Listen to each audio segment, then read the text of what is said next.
Hello बच्चों, मैं Dawood sir. आज आप लोगों के लिए पॉलिटिकल साइंस के बिहार बोर्ड में पूछे जाने वाले सभी प्रश्न ऑब्जेक्टिव, लघुत्तरीय, दीर्घोत्तरीय के बारे में जिक्र करेंगे। अभी हम जो क्वेश्चन बताने जा रहे हैं वह 2023 में आने वाले, जो कि आपको 1 फरवरी से एग्जाम है, उसमें आने वाले सारे वीवीआई क्वेश्चन हैं। अगर जो बच्चे इस क्वेश्चन को पढ़ लेते हैं और उसको उतार करके अपने नोट्स या गेस पेपर या जिससे भी टिक मार्क करके उसको याद कर लेते हैं, तो 100 में 95% है कि पूरा का पूरा नंबर वो उठा सकते हैं।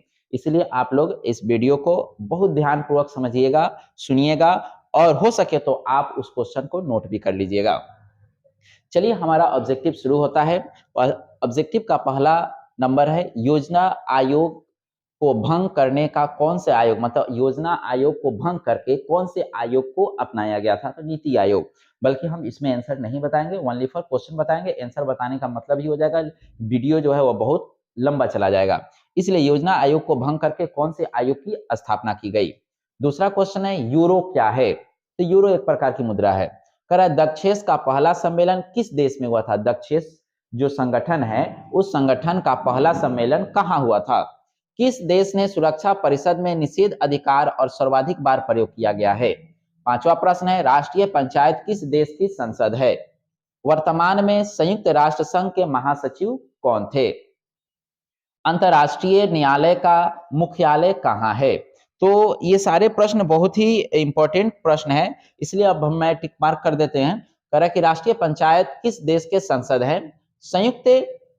वर्तमान में संयुक्त राष्ट्र संघ के महासचिव कौन थे? अंतर्राष्ट्रीय न्यायालय के मुख्यालय कहाँ स्थित है? यूएनओ को निशस्त्रीकरण आयोग कब माना गया? पर्यावरण सुरक्षा के लिए सबसे पहला अंतर्राष्ट्रीय सम्मेलन कहाँ हुआ?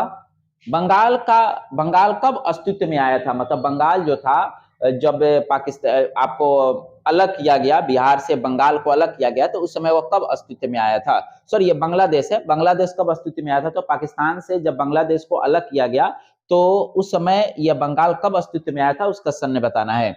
अंतर्राष्ट्रीय मुद्रा कोष का मुख्यालय कहाँ है? ग्राम कचहरी के प्रधान को क्या कहते हैं? भारतीय संविधान में कितने मौलिक अधिकार हैं? मुख्यमंत्री की नियुक्ति कौन करता है? संयुक्त राष्ट्र संघ के प्रथम एशियाई महासचिव कौन है? भारत के प्रथम प्रधानमंत्री कौन थे? भारत द्वारा दूसरा सफल परमाणु प्रशिक्षण कब किया गया था? उसके बाद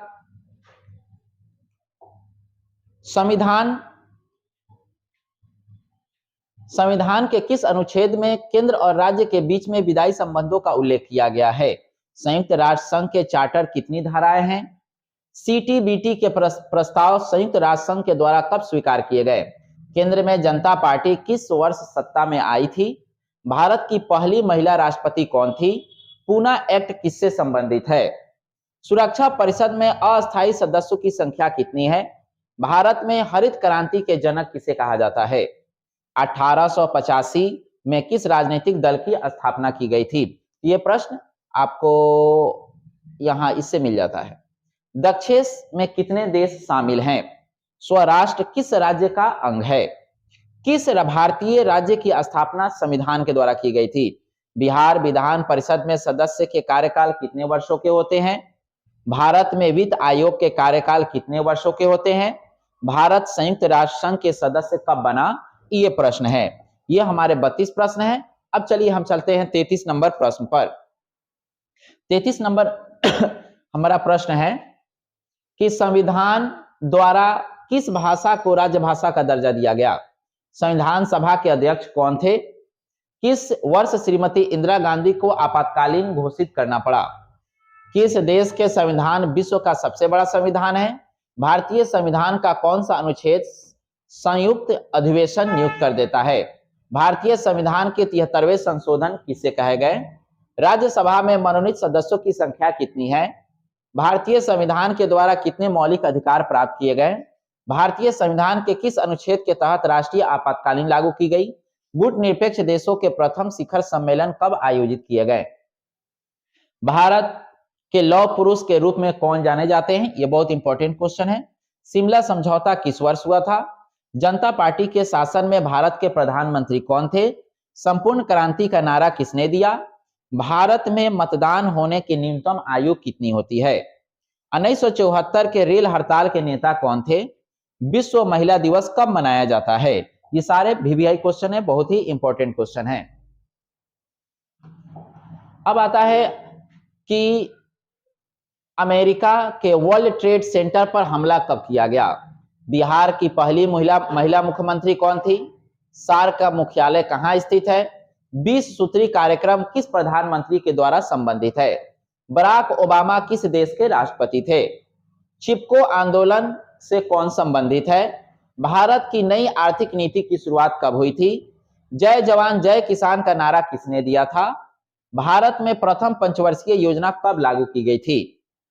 कांग्रेस ने प्रथम विभाजन किस वर्ष हुआ? किस वर्ष चीन और भारत के आक्रमण किया गया? लोकसभा के अधिकतम संख्या कितनी है? मतलब लोकसभा में सीटों की अधिकतम संख्या कितनी है? भारत और चीन के बीच में पंचशील समझौता पर हस्ताक्षर किसने किया? भारत के संविधान में पहला संविधान संशोधन किस वर्ष हुआ था? यूरोपीय संघ की स्थापना कब हुई थी? मनरेगा कार्यक्रम की शुरुआत किसके शासनकाल में हुआ? भारत और पाकिस्तान के बीच में कारगिल युद्ध कब हुआ था? उसके बाद आपको 67 नंबर प्रश्न है, अंतर्राष्ट्रीय अणु ऊर्जा अभिकरण की स्थापना कब हुई थी? संविधान का कौन सा अनुच्छेद संसद के राज्य सूची से विधानसभा बनाने की शक्ति प्रदान करता है? समवर्ती सूची कितने विषयों में आते हैं? साफ्टा समझौता पर किस वर्ष हस्ताक्षर हुआ था? साफ्टा समझौता पे। दक्षेस का मुख्यालय कहां स्थित है? उल्फा एक आतंकवादी संगठन है। भारतीय संविधान में समवर्ती सूची की प्रेरणा कहां से ली गई? भारत के संविधान के किस अनुच्छेद के अधीन राष्ट्रपति अभियोग चलाया गया? 73वें संविधान संशोधन की 11वीं पंचवर्षीय योजनाओं को कितने कार्यकालों में बांटा गया था? उसके बाद प्रश्न है, संविधान के कौन से अनुच्छेद संसद के राज्य सूची किसी विषय पर विधान बनाने की शक्ति देता है? क्षेत्रीय दलों की शक्तिशाली होने पर भारत के संघवाद के बारे में जिक्र करें। प्रथम गुट निरपेक्ष सम्मेलन के अध्यक्ष कौन थे? ब्रिज न्यू देश के राष्ट्रपति कौन थे? विश्व एड्स दिवस कब मनाया जाता है? अखिल भारतीय किसान कांग्रेस की स्थापना कब हुई थी या किसने की थी? देश में आंतरिक गड़बड़ी के कारण संकटकालीन की स्थापना या घोषणा कब की जाती है? मैकमोहन रेखा कहां स्थित है? किसने कहा कि मनुष्य जन्म से स्वतंत्र किंतु हर जगह से वीर्य जिक्र होता है? किसने कहा मुझे स्वतंत्रता दो तुम मुझे मार दो, या तुम मुझे स्वतंत्रता दो या मुझे मार दो? पॉलिटिक्स नामक पुस्तक के लेखक कौन थे? किसने कहा कि धर्म लोगों के लिए एक अफीम है, मतलब नशीला पदार्थ है? न्याय व्यवस्था को सुरक्षित रखने के लिए किस तत्व को सर्वाधिक महत्वपूर्ण दिया जाता है? भारतीय संविधान के किस अनुच्छेद में भारत के राज्य के संघ घोषित की जाती है? उच्च न्यायालय के लिए न्यायाधीश की सेना भर्ती कब? उसके बाद किस सिद्धांत के अनुसार वर्गहीन समाज में ही न्याय उपलब्ध होता है? उसके बाद आपको 92 नंबर प्रश्न, राज्यसभा के सदस्यों के कार्यकाल कितने वर्षों के होते हैं? अखिल भारतीय सेवाएं स्थापित करने की दृष्टि से विशेष महत्व क्या है?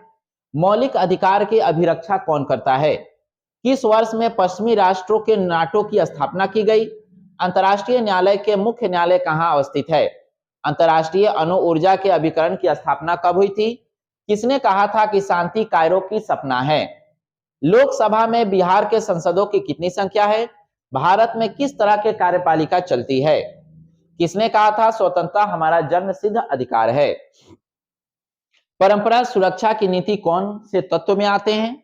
भारत चीन युद्ध किस वर्ष हुआ था? अनुसूचित जाति संघ की स्थापना किसने की? किस पंचवर्षीय योजना में गरीबी हटाओ कार्यक्रम के विशेष स्थान दिए गए? नगर निगम स्थापित होने के लिए कम से कम कितनी संख्या आवश्यक है?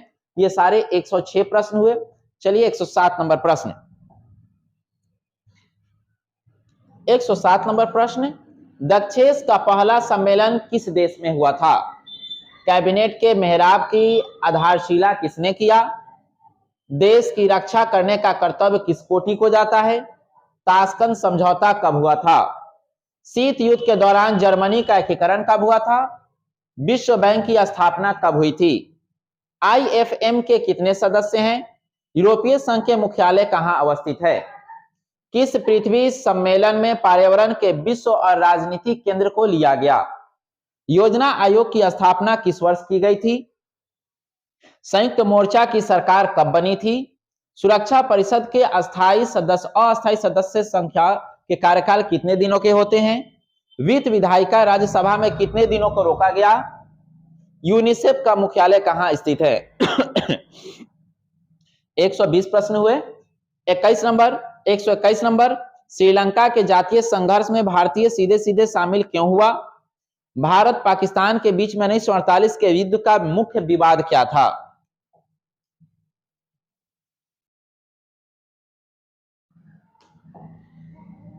उसके बाद है कि सोवियत संघ के उत्तराधिकारी राज्य कौन बना? शॉक थेरेपी के द्वारा किस तरह की अर्थव्यवस्था को प्रस्तावित किया गया? सोवियत संघ के पूर्ण रूप को क्यों भंग किए गए? उसके बाद सोवियत संघ के विखंडन के बाद कौन से देश से अकेले महाशक्ति बना? किस घटना के बाद सोवियत संघ अस्तित्व में आया था? ऑपरेशन स्टार्म से संबंधित किस युद्ध से है? नाटो में कितने सदस्य देश शामिल हैं? 10 दिसंबर को क्या मनाया जाता है? मार्शल योजना क्या थी? राजीव गांधी ने चीन यात्रा कब किए? दक्षेस की स्थापना क्या है?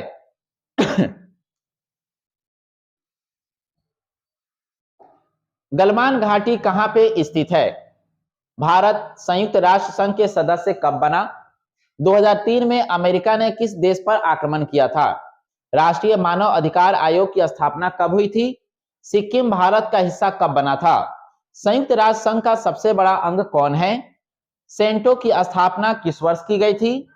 इजराइल एक स्वतंत्र राज्य की अस्तित्व में कब आया? बर्मा किस देश का पुराना नाम है? बर्लिन की दीवार कब बनाई गई थी? यह हमारा ऑब्जेक्टिव रहा। अब ऑब्जेक्टिव के बाद आता है लघुत्तरीय प्रश्न, जो कि बहुत ही इंपॉर्टेंट प्रश्न है, क्योंकि लघुत्तरीय जो है यह मतलब सबसे ज्यादा पूछे जाने वाले प्रश्न को हाईलाइट करके आप लोगों को बताया जा रहा है। हरित क्रांति क्या है? ये लघुत्तरीय का बहुत इंपॉर्टेंट प्रश्न है, इसलिए आप ध्यानपूर्वक सुनिएगा। और बहुत कम है, ज्यादा नहीं है कि आप लोगों को बर्डन लगेगा समय के अनुसार, बहुत कम प्रश्न है। हरित क्रांति क्या है? श्वेत क्रांति से आप क्या समझते हैं? रंग भेद नीति क्या है? दक्षेस क्या है? पंचशील के सूत्र बताएं। चिपको आंदोलन पर एक टिप्पणियां लिखें। नर्मदा बचाओ के पक्ष और विपक्ष का तर्क दीजिए, पक्ष का भी और विपक्ष का भी। द्विराष्ट्र के सिद्धांत क्या है? जम्मू कश्मीर भारत के अभिन्न अंग के कारण बताएं। नगर निगम में क्या कार्य है? पंचायती राज से आप क्या समझते हैं? गठबंधन की राजनीति क्या है? संविधान प्रस्तावना से आप क्या समझते हैं? गुट निरपेक्ष आंदोलन क्या है? ये सभी हमारे लघुत्तरीय प्रश्न हैं। 15 नंबर, ग्राम पंचायत के कार्यों का वर्णन करें। ग्राम पंचायत के कार्यों का वर्णन करें। नक्सलवाद क्या है? निशस्त्रीकरण की परिभाषा दीजिए। विश्व स्वास्थ्य संगठन के प्रमुख कार्यों को बताएं। प्रदूषण के विभिन्न प्रकारों का वर्णन करें। अयोध्या विवाद से आप क्या समझते हैं? गैर कांग्रेसवाद से आप क्या समझते हैं? रंग भेद नीति से आप क्या समझते हैं?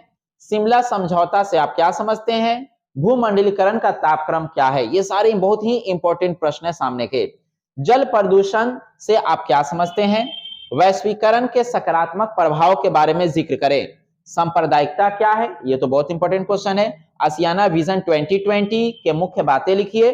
क्षेत्रवाद क्या है? धर्मनिरपेक्ष के बात को अर्थ को स्पष्टता जाहिर करें। विश्व व्यापार संगठन क्या है? लास्ट क्वेश्चन है हमारा 32 नंबर की बहुदलीय व्यवस्था क्या है। 33 नंबर, दल बदल विरोधी कानून के मुख्य बिंदुओं पर चर्चा करें। कांग्रेस के विरोधाभास क्या है? पीली क्रांति क्या है? देखिए उधर हरित क्रांति था, श्वेत क्रांति था, पीली क्रांति क्या है? पर्यावरण संरक्षण से आप क्या समझते हैं? और भारत पाक के बीच के संबंधों का वर्णन करें। चलिए अब हम दीर्घोत्तरीय प्रश्न की तरफ चलते हैं, जो कि बहुत ही इंपॉर्टेंट प्रश्न है दीर्घोत्तरीय, और ये सारे प्रश्न बहुत वीवीआई क्वेश्चन है, इसलिए हम लोग इसको ध्यानपूर्वक समझेंगे। क्वेश्चन है, राष्ट्रपति शासन से आप क्या समझते हैं? यह दीर्घोत्तरीय का पहला प्रश्न है। दूसरा, बिहार को विशेष राज्य का दर्जा क्यों मिलना चाहिए? वायु प्रदूषण क्या है? शीत युद्ध के अर्थ और उसके उदय के कारण बताएं। गुट निरपेक्ष आंदोलन के प्रासंगिक मूल्यांकन करें। सोवियत संघ के विघटन के कारण का वर्णन करें। भारत में पड़ोसी देश के साथ के संबंधों का वर्णन करें। कश्मीर की समस्या पर निबंध लिखें। राष्ट्र निर्माण का अर्थ बताइए। मिश्रित अर्थव्यवस्था क्या है, भारत के संदर्भ में वर्णन करें। आर्थिक संकट के समय उत्पन्न स्थिति के बारे में चर्चा करें।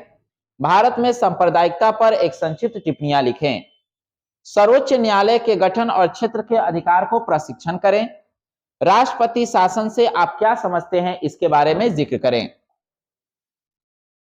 15 नंबर प्रश्न है आपको कि भारतीय संविधान के अनुसार स्वतंत्रता के अधिकार का वर्णन करें। भारत में निर्वाचन आयोग के वर्णन करें। भारतीय संविधान की विशेषताओं का वर्णन करें। भारत के प्रमुख आयोग के कार्यों का वर्णन करें। विश्व शांति की स्थापना और संयुक्त राष्ट्र संघ की भूमिका का वर्णन करें। ये हमारा यहाँ खत्म हुआ। खत्म होने का मतलब यह हो गया कि 19 आपको लगभग 19 क्वेश्चन जो है वह दीर्घ उत्तरीय है। 37 क्वेश्चन नहीं बल्कि 36 क्वेश्चन है, क्योंकि एक क्वेश्चन नंबर इधर गड़बड़ाया हुआ था, तो 37 क्वेश्चन ये है। उसके बाद 144 ऑब्जेक्टिव क्वेश्चन है। इसी में से आपको जितने भी प्रश्न आने वाले हैं पॉलिटिकल साइंस में, सारे के सारे प्रश्न इसी में से आएंगे। जो बच्चे इसको अगर पढ़ लेते हैं ध्यान पूर्वक, उनका 100% या 100 में से 95 नंबर आएगा। इसलिए आप लोगों से उम्मीद है कि आप लोगों को यह वीडियो अच्छा लगा होगा और ये प्रश्न को आपने नोटिस किया होगा। अगर नहीं किए हैं तो वीडियो को रोक करके नोटिस करें और अपने टेक्स्ट बुक में से या किसी भी तरीके के गेस्ट पेपर या नोट्स में से आप इन सारे प्रश्नों के आंसरों को ढूंढे। अगर नहीं मिल पाता है तो हमसे संपर्क करें, हम आपको इसका आंसर देंगे ताकि आप अच्छे मार्क्स को उठा सके।